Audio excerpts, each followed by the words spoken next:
Bonsoir, bonjour, Chan Moments, 14e livraison. Focus ce soir sur les quarts de finale. 2 rencontres vont se disputer demain. Les 2 derniers quarts de finale, ce sera dimanche. Et bien sûr, les Lions A' qui vont jouer leur destin, le Vatou. Les Lions seront face à un adversaire de taille demain à 20h à Douala-Japoma. Les Léopards de la RDC, le duel des fauves promet en intensité. Ce sera donc à Douala. Quelques séquences à vivre dans un instant. Le match des supporters qui a déjà commencé. Invité Chan Moments depuis le début de cette émission. Bertin Ewane, instructeur FIFA CAF. Bonsoir Bertin. Bonsoir Bertin Ayama, bonsoir à tous les téléspectateurs de ce programme. Je l'ai dit, nous allons passer en revue tout à l'heure les quarts de finale, du moins les forces en présence. On n'oublie pas les nouvelles des Lions A' du côté de Douala. Africa, yelele, Africa, yelele, Africa, yelele, we are champions. Africa, yelele.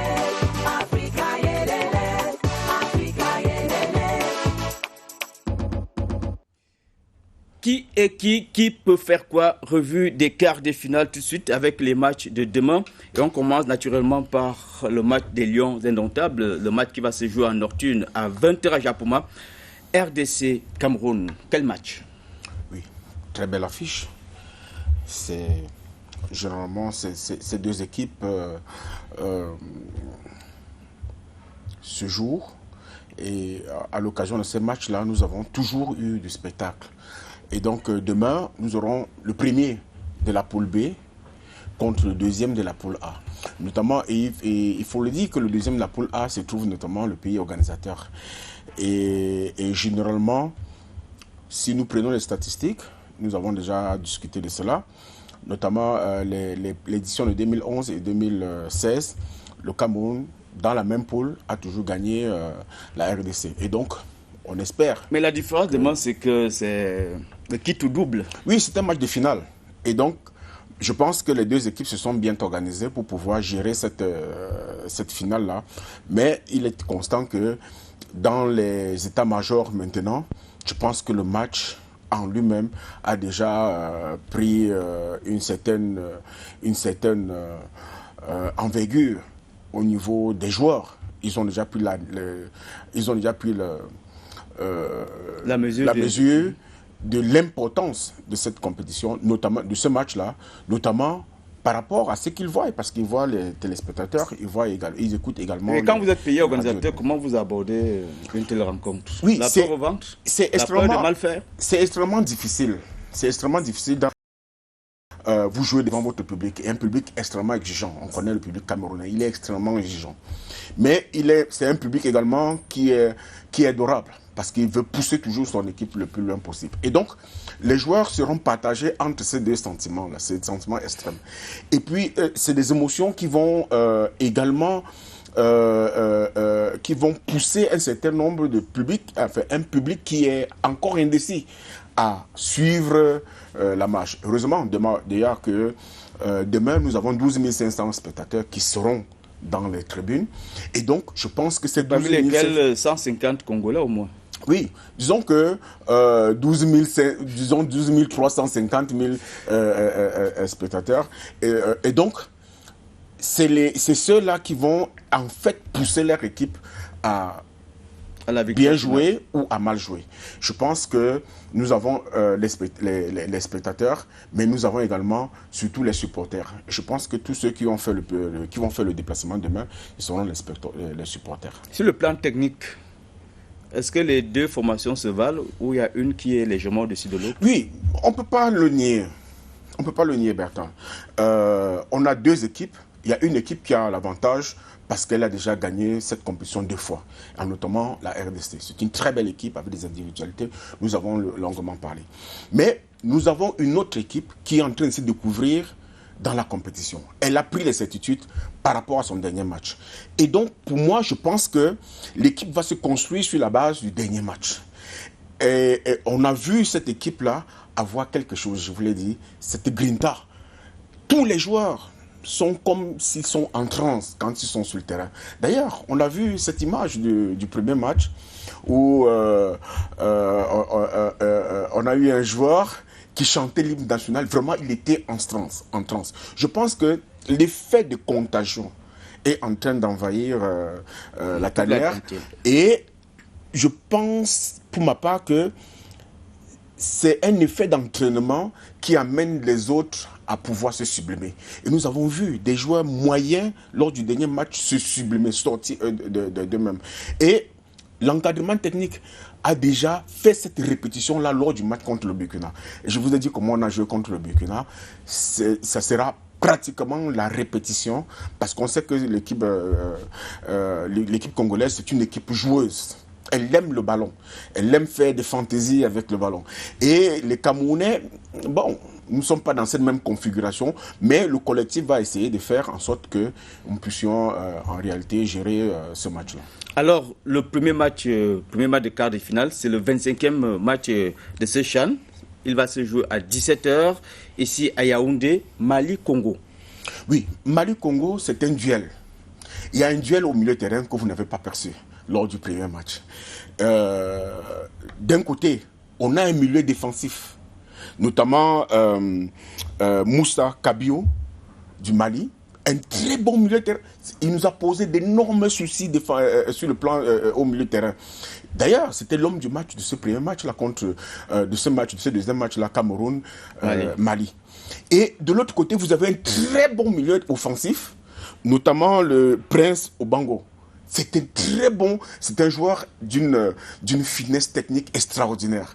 Donc nous aurons cette confrontation-là au milieu de terrain et c'est celui des deux qui va gagner, qui va effectivement gérer. Mais il faut le souligner, que ce soit Moussa Kabio ou que ce soit Prince Obango, c'est des jeunes joueurs. C'est des jeunes qui ont fait toutes les classes dans les sélections inférieures. Et donc, ils ont déjà la culture du football international. On aimerait bien le voir continuer davantage dans ces... Donc, annoncer le duel du milieu de terrain pour ce match Mali-Congo. Et il y a donc les rencontres qui vont se disputer dimanche, 17h à Bepanda, Douala, Maroc, Zambie. Oui, Maroc-Zambie, on n'en tarit pas d'éloge. C'est un match, mais alors de deux organisations de jeu extrêmement différentes. Le Mali, la Zambie, une équipe purement anglo-saxonne, mais qui est hybride dans la manière de procéder, dans la manière de jouer. Hybride parce qu'elle aime jouer à passe-coute, donc elle pratique énormément l'attaque placée. Mais attention, c'est hybride chez eux. C'est parce que des fois, quand ils récupèrent le ballon, c'est un long ballon vers l'avant. Et donc, en face, oui, effectivement, en face, nous aurons une équipe marocaine extrêmement joueuse. Elle aime à la française, à l'italienne, au latino, jouer passe-coute, presser à gauche, presser à droite, chercher Donc, les plans de jeu seront carrément différents. Et donc, nous allons voir deux oppositions de style, mais alors qui vont nous donner vraiment du grain à moudre dans les enseignements. Si les joueurs acceptent de se libérer, si on ne ferme pas le jeu. À 20h, il y aura Guinée-Rwanda à Limbé. Oui, Guinée-Rwanda, c'est un match vraiment ouvert. Encore une fois de plus, deux oppositions de style. Le Rwanda, c'est vrai, elle est hybride, tout comme la Zambie. C'est un style hybride parce que la Zambie est entraînée par un Européen, un Seb, Michaud, et le Rwanda qui veut effectivement jouer dans ces deux styles-là. C'est-à-dire que le style long et le style latin, c'est-à-dire faire des courtes passes. Et donc, en face, vous avez la Guinée. La Guinée, c'est le style latin. C'est-à-dire qu'à passe, où es-tu? Donc, ça va se jouer effectivement sur ces détails-là. Mais c'est celui qui aura la propension à aller vers l'avant qui va prendre le dessus. Mais vous savez également que les enseignements que nous avons eus lors des matchs de poule, c'est qu'effectivement, les équipes sont structurées défensivement. Donc, nous allons voir des quarts de finale extrêmement défensifs. Nous n'aurons pas à voir des scores du genre 3-0, 4-0. Les scores seront extrêmement serrés. Peut-être même d'ailleurs au tir au but. Voilà, c'est l'une des éventualités. On se retrouve tout à l'heure pour parler de la figure du jour.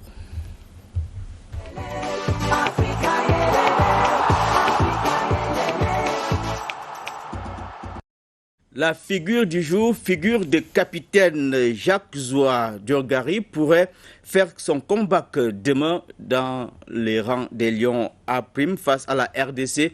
Match décisif, le champion d'Afrique de 2017, Jacques Zoua, pourrait entrer dans le livre de records en étant l'un des rares à cumuler les deux trophées CAN et CHAN. Pour l'instant, un seul joueur peut se targuer d'un tel palmarès. Il s'agit d'un Tunisien et Jacques Zoua lorgne également de ce côté-là. Portrait de Jacques Zoua signé Sali Sona. He has a knack as a football striker. 7 outings, 3 goals with the under-20 Lions in 2009. The former indomitable Lions striker Jacques Zoua played with 8 clubs internationally with an impressive form with FC Basel in Switzerland in 2009, where Zoua won the national double and a year later won the league championship title. His exploits did not go unnoticed. He was snapped up by the head coach of the Intermediate Lions, Martin Tungu Pile, to lead the 33-man squad to represent Cameroon at the ongoing African Nations Championship, CHAN. Soutenir cette équipe, ça doit être une priorité pour tout le monde. Mon ambition, c'est de gagner. My ambition is to win this competition at home, knowing that we are hosts, and to win, we need to work hard and have the nation's support. The 29-year-old prolific and talented player started his football career with 15 times Giants of Cameroon's Coton Sport of Garoua in 2008. Later, he was part of the indomitable Lions squad with 26 appearances to his credit. With Jacques Zoua's prowess as a striker, the nation can only hope for the best come February 7.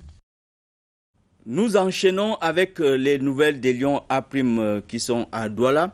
2 défenseurs et un milieu défensif forfait pour ce match de demain. Serge Andoulou blessé, tout comme Thierry Tuente. Le 3e absent, Fabrice Onana, est suspendu pour cause de 2 cartons jaunes écopés lors du premier tour. Déclaration d'avant-match avec notre envoyé spécial à Douala, Diti Clarissi. This quarter-final encounter will be a replay of the 2016 African Nations Championship when both teams clashed and Cameroon won. This time, coach Florent Ibenge says it will be different. A lot has changed since then. They will be ferocious adversaries and are aware Cameroon will be playing at home, but have been working on the psychology of the group. In order to win tomorrow, they will have to be tactically, physically and technically stronger than a Cameroon side he described as intimidating. With 9 players in isolation after testing positive to the coronavirus, the team is affected but not defeated. The remaining players will have to show polyvalence to win. Coach Martin Pile and Solomon Banga appeared confident as well. They say they have been studying their adversaries and have a solid team lined up. Pile also mentioned that there is a possibility of having Jacques Zoua play in their next encounters. As far as the general health condition of the team is concerned, no COVID cases have been recorded and all players are in fine fettle, but for Serge Andoulou, who is out with a partially torn ligament. The Cameroon-DRC game takes place this Saturday at 8 p.m. local time at the Japoma Stadium of Douala. Cameroun-RDC, le match des supporters, lui, a déjà commencé au Cameroun, bien sûr, et également en RDC, à en croire les échos du fan club de CRTV News de ce côté à Kinshasa. Mais arrêt ce soir en Gaoundéré dans la Damawa, où on ne jure que par la victoire des Lions A'. Reportage. Un nul qui fait du bien. Bien évidemment, la qualification des Lions A' pour les quarts de finale anime encore les conversations dans la ville de Ngaoundéré. Ça nous fait du bien de suivre le CHAN au Cameroun et notre souhait est que le Cameroun remporte cette CHAN. Mais à la vérité, beaucoup reste à faire pour battre la République démocratique du Congo. Pour certaines anciennes gloires du football local, la prudence est de mise. On était avalé par l'équipe nationale du Burkina Faso au niveau du milieu. Donc le prochain match, que le milieu soit beaucoup plus compact et plus resserré. Je crois que le potentiel en termes de joueurs au Cameroun, nous en avons. En réalité, il va falloir mouiller le maillot. Et sur ce terrain, la CRTV semble avoir marqué des points. Je dirais bravo à toute l'équipe de la CRTV. C'est un grand coup de chapeau. L'heure est donc à la mobilisation générale. Dans les cabarets et autres chapalos du coin, les commentaires d'avant-match sont sur toutes les lèvres. Beaucoup se félicitent d'ores et déjà de l'organisation du CHAN au Cameroun.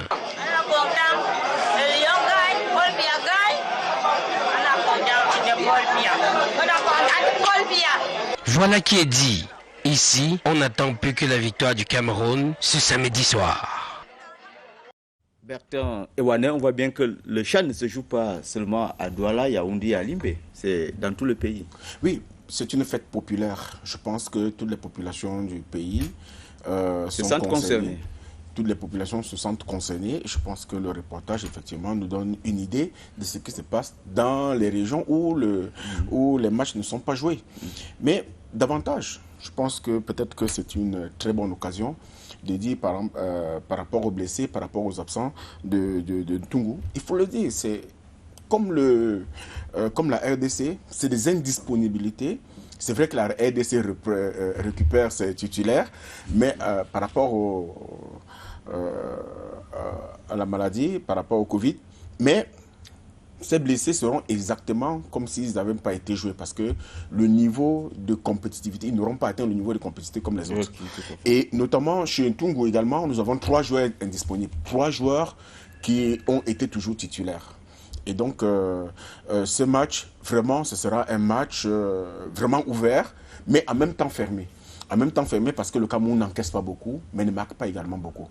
La RDC marque, mais on sait qu'elle est extrêmement fébrile. Donc, ça va se jouer sur un certain nombre de détails par rapport aux deux équipes. L'entraîneur a tout de même rassuré le public par rapport aux pièces de rechange. Il y a 3 joueurs indisponibles. Il y a une équipe mature et suffisamment solide qui sera alignée demain. Ntungu est parti avec 33 joueurs. Il a encore 30 joueurs à sa disposition. Donc, quand vous faites une équipe de 33 joueurs, cela suppose que les pièces sont interchangeables par rapport à l'indisponibilité. On sait très bien que pour une compétition de 2-3 semaines, c'est parfois les remplaçants qui vous font le match. Nous, on le sait. Et donc, je suppose qu'il a composé son équipe dans cette optique-là. Une autre respiration et on se retrouve tout à l'heure.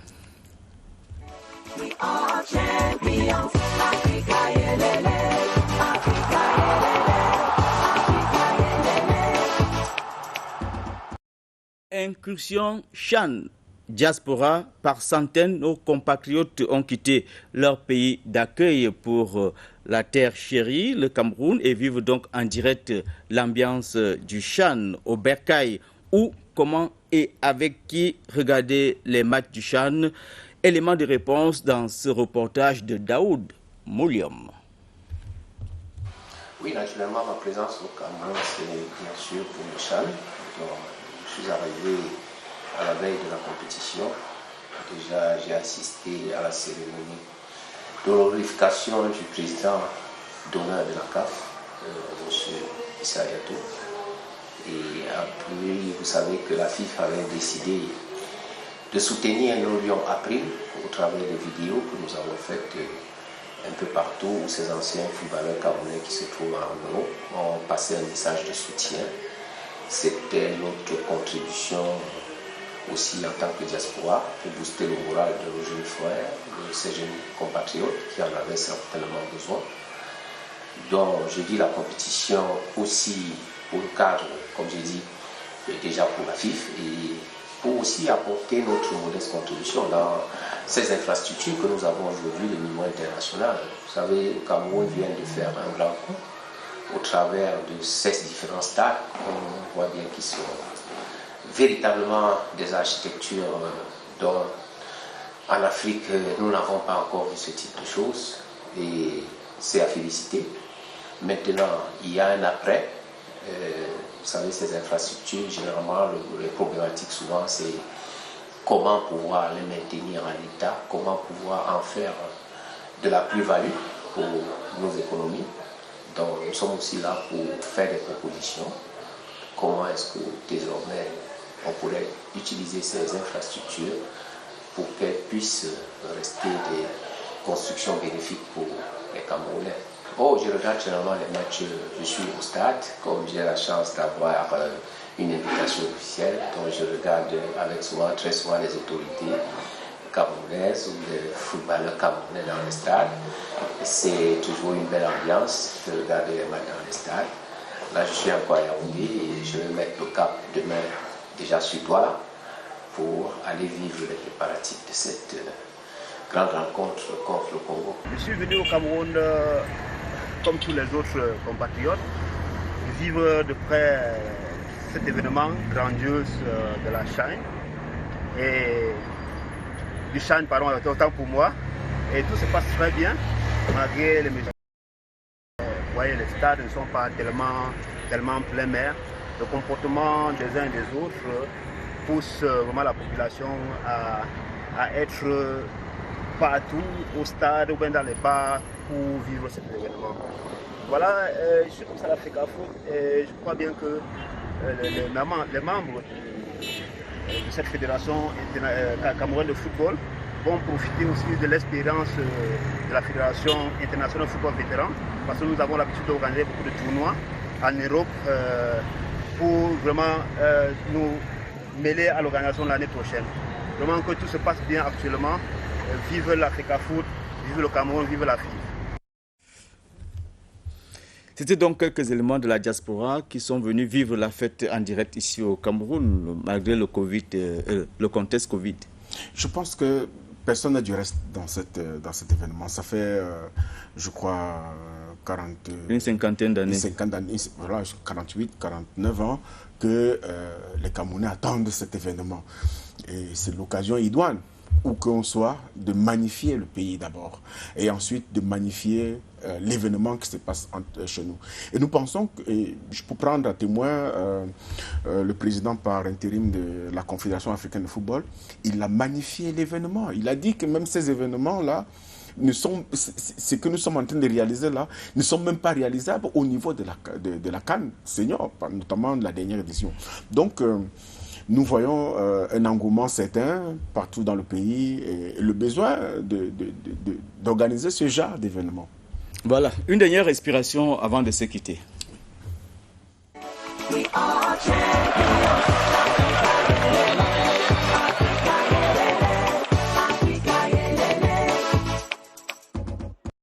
Et nous voici rendus dans l'agenda qui nous ramène au point de départ, à savoir les quarts de finale qui se jouent demain. Le premier match, retenez bien, c'est à 17h Mali contre Congo, ici à Yaoundé, au stade Omnisport Amadou à Idio. Le premier match des quarts de finale sous fond de souvenirs de 1972. On en parlait tantôt, ça fait une cinquantaine d'années. C'était la finale Mali-Congo, ici, et remportée par les Diables Rouges, et c'est d'ailleurs l'unique étoile jusqu'ici à la poitrine de ces Diables Rouges du Congo. Pour le plaisir des oreilles et bien sûr des yeux, revivons les buts de cette finale Mali contre Congo. C'était en 1972.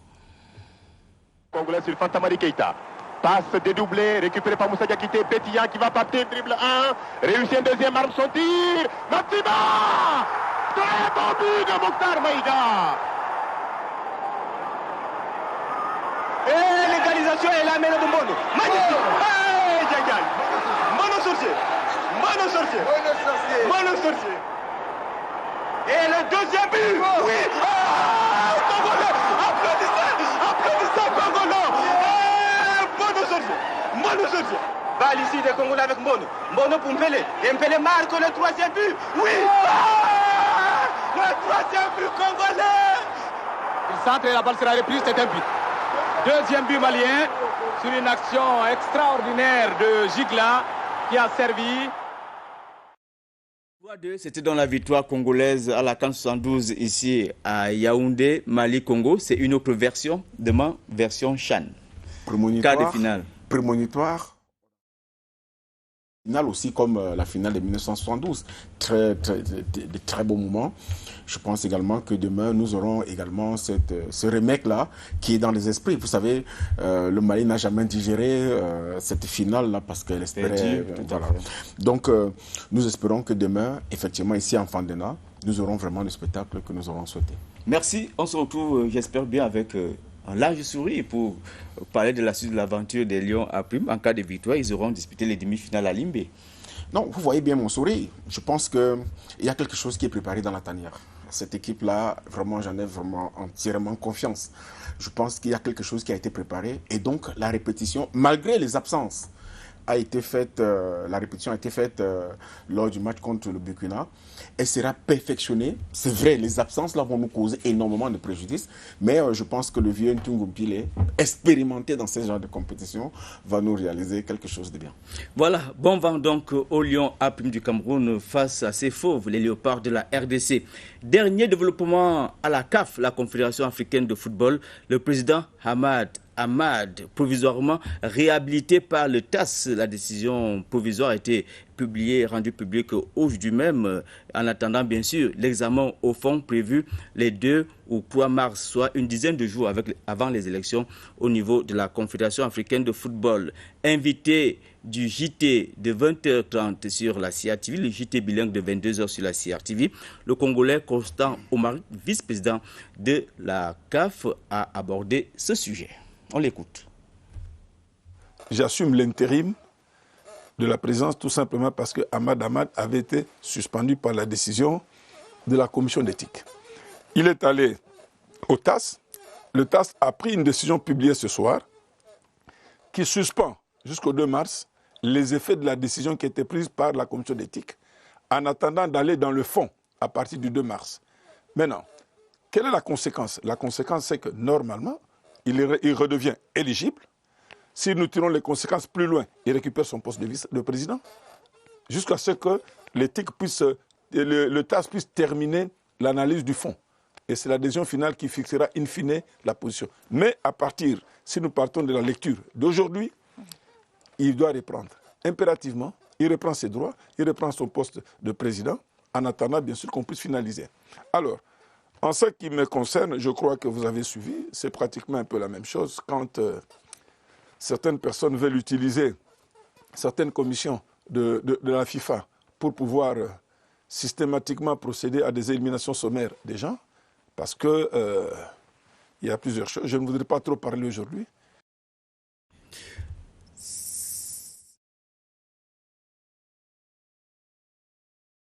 C'était donc Constant Omari qui répondait aux questions du rédacteur en chef Atta Badine Omar. Voilà qui boucle CHAN Moments numéro 14. À demain pour d'autres sensations fortes du CHAN. Bon vent aux Lions qui seront face à la RDC en quart de finale. Merci, bonsoir.